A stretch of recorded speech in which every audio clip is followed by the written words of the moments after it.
Kent Lowe, and we had an experience recently in preparing for a trek. We decided on Memorial Day to head up to the Providence Cemetery and visit some of the grave sites of my ancestors. And while we were there, we visiting the gravestone of my grandparents, saw some of their ancestors, buried nearby.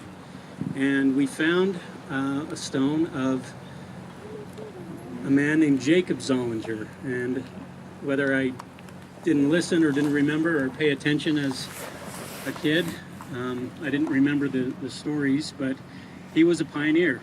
And I asked my mom about it. He's my great-great-grandfather through my mom's line, and he and his family came from Switzerland.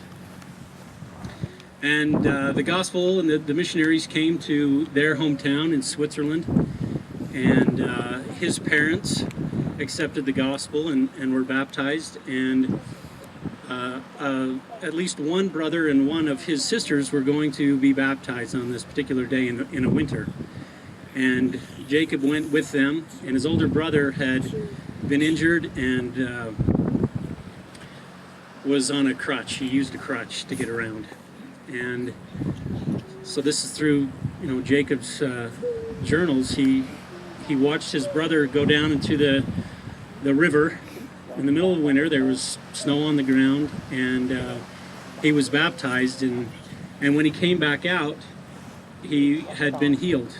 He no longer needed to use his crutch. And Jacob had not decided before that time that he was going to be baptized, but he decided right then that he would. And so he was baptized, and he remembers that he didn't bring any extra clothes or towel or any blankets or anything to warm himself or dry himself off afterwards.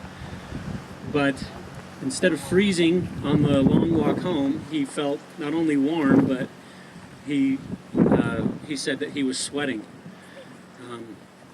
So he had some great experiences, and he and his family came across, and in the 1860s, a little bit later than a lot of them, but they settled in Providence, up near Logan, and have had a great posterity. And so in this experience that my family and I had, we learned about Jacob and felt some kind of a connection to him immediately while we were there. I remember getting on my phone and calling him